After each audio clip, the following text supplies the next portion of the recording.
இப்போ என்ன என்னன்னா கரூர்ல ஒரு சம்பவம் நடந்துருச்சாமா முப்பெரும் விழால. அத ஒரு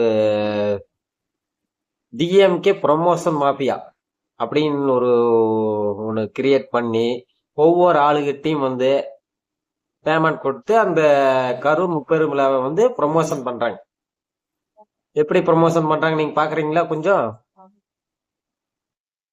நம்ம கரூர்ல தர்மமான சம்பவம் நடந்திருக்கு. என்னன்னு கேக்குறீங்களா? 1,00,000 சேர் போட்டும் கிரவுண்டுக்கு வெளியே 1,50,000 பேரு தமிழ்நாட்டை தலகுனிய விட மாட்டோம்னு சபதம் எடுத்திருக்காங்க. இப்படி ஒரு மாநாட நான் பார்த்ததே இல்ல. கரூர்ல ஒரு தரமான சம்பவம் நடந்திருக்கு. என்னன்னு கேக்குறீங்க? 1,00,000 சேர் போட்டோம் இடமே இல்லாம 1,50,000 பேர் வெளியே நின்று தமிழ்நாடு என்னன்னு கேக்குறீங்களா? 1,00,000 பேருக்கு சேர் போட்டு இடம் இல்லாம 1,00,000 பேர் ஒன்னா கூடி கிரவுண்ட் மக்களுக்கான இயக்கம் என்ன தெரியுமா? ஐயோ, இப்படி ஒரு விழாவா? நானே ஆடி போயிட்டேங்க. கரூர் மாவட்டத்துல முதலமைச்சர் உலகத்துல கரூர்ல மிகப்பெரிய ஒரு சம்பவம் நடந்திருக்குங்க. அந்த 1,00,000 சேர் போட்டு இடம் பாக்குறாங்க 1,00,000 மக்கள் கிரவுண்டுக்கு வெளியே. தமிழ்நாடு எப்பவுமே அடக்குமுறைக்கு எதிராக கரூர்ல ஒரு பயங்கரமான ஒரு சம்பவம் நடந்திருக்குங்க. 1,00,000 சேர் போட்டோம். கரூர்ல தரமான எப்பவுமே அடக்குமுறைக்கு எதிராக தான் இருக்கும். எப்பவுமே அடக்குமுறைக்கு எதிராக தான் இருக்கும். நம்ம தமிழ்நாடு எப்பயுமே அடக்குமுறைக்கு எதிராக தான் இருக்கும். கரூர்ல திமுகவோட முப்பெரும் விழா நேத்து நடந்திருக்கு. இந்த பிரம்மாண்டமான விழாவில முதலமைச்சர் பயங்கரமா அனல் பறக்க பேசியிருக்காரு. இடி மூலமா முதலமைச்சர் சொல்லி கொடுத்த மாதிரி ஸ்கிரிப்ட் 75 வருட பாரம்பரிய கட்சி திமுக இதை அவங்களுக்கு ஸ்கிரிப்டா கொடுத்துருக்குறாங்க. எப்படி கொடுத்துருக்குறாங்கன்னா, நம்ம கரூர்ல ஒரு தரமான சம்பவம் நடந்திருக்குங்க. 1,00,000 சேர் உள்ள போட்டு 1,50,000 பேர் வெளியே நின்று ஒரு சபதம் எடுத்துக்கிட்டாங்க. தமிழ்நாட்டை தலைக்குனிய விட மாட்டேன்னு சொல்லி ஒரு சபதம் எடுத்துங்க. 2 வெளிவர ஈசல் கூட்டம் மாதிரி மக்கள் வெள்ள கூட்டம் வந்துட்டே இருக்குதாம்மா. இதுதாங்க ஸ்கிரிப்ட். இதுதான் திமுக இன்ஃப்ளூயன்ஸ் அவர்களுக்கு எல்லாம் கொடுத்த ஒரு ஸ்கிரிப்ட். இது எப்படின்னு தெரியுமா? பணத்தை கொடுத்துதான் அவங்க அவங்களையெல்லாம் நீங்க பணத்தை கொடுத்து தான் அவங்களையெல்லாம் உங்களால பேச வைக்க முடியும். வேற எதுவும் பண்ண முடியாது. பேசதான் வைக்க முடியும். ப்ரொமோஷன் அந்த முப்பெரும் விழா ப்ரொமோஷன்லாம் கிடையாது.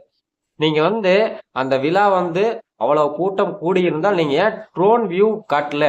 ட்ரோன் வியூ இப்போ தளபதி விக்கிரவாண்டி மாநாட்டிலும் சரி, மதுரை மாநாட்டிலும் சரி, இப்போ திருச்சியில் அந்த பிரச்சார கூட்டம் சரி, தளபதி கலந்துகிட்ட எல்லா பிரச்சார கூட்டத்துக்கும் சரி ட்ரோன் வியூன்னு ஒன்று காட்டுறோம். கூட்டம் வருது, இவ்வளவு கூட்டம் இருக்குதுன்னு காட்டுறோம். அந்த முப்பெரும் விழால நீங்க இவ்வளோ 75 வருட பாரம்பரிய கட்சி ஒரு ட்ரோன் வியூ காட்டியிருந்தாலும் எல்லாரும் நம்பி இருப்பாங்களே. வெளியில அந்த 1,50,000 பேர் இருந்தாங்களா, இல்ல உள்ளேயே இருக்கிற சேரு காலியா கிடந்ததாங்கிறத ட்ரோன் வியூலே பார்த்துருக்கலாமே. அதுக்கு எதுக்கு இவ்வளோ ப்ரொமோஷன், இவ்வளோ பணம் செலவு பண்ணி நீங்க வீடியோ ப்ரொமோஷன் கொடுத்துட்டு இருக்கிறீங்க? ஆனா இன்னொரு விஷயம் நல்லா தெரிஞ்சுக்கணும்.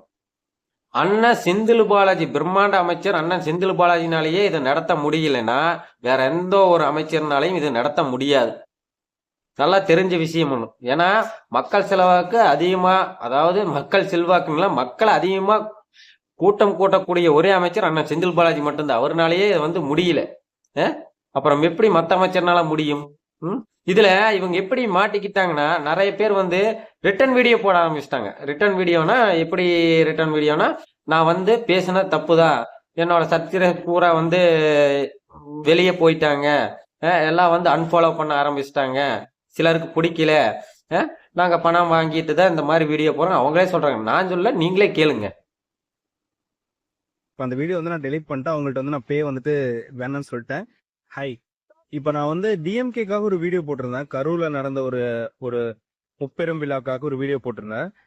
போட்டோன்னா கீழே நிறைய என்னோட ஃபாலோவர்ஸ் டிவிகே அப்படின்ட்டுலாம் கமெண்ட் பண்ணாங்க. ஆக்சுவலா அந்த கரூர்ல நடந்த விஷயத்த ரீச் பண்ணணுன்றதுக்காக அவங்க எனக்கு பே பண்ணாங்க. அதனாலதான் நான் அந்த வீடியோ போட்டேன். நம்ம ஃபாலோவர்ஸ்க்குலாம் அது கனெக்ட் ஆகல போல.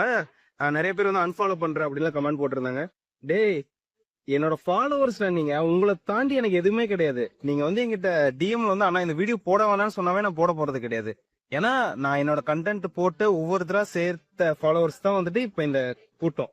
உங்களை மீறி நான் காசுக்காக இங்க எந்த விஷயத்தையும் நான் பண்ண போறது கிடையாது. நீங்க டைரக்டா எனக்கு மெசேஜ் போட்டிருந்தாவே நான் அந்த வீடியோ டெலிட் பண்ணிருப்பேன். இப்ப அந்த வீடியோ நான் டெலிட் பண்ணிட்டு அவங்கள்ட்ட நான் பே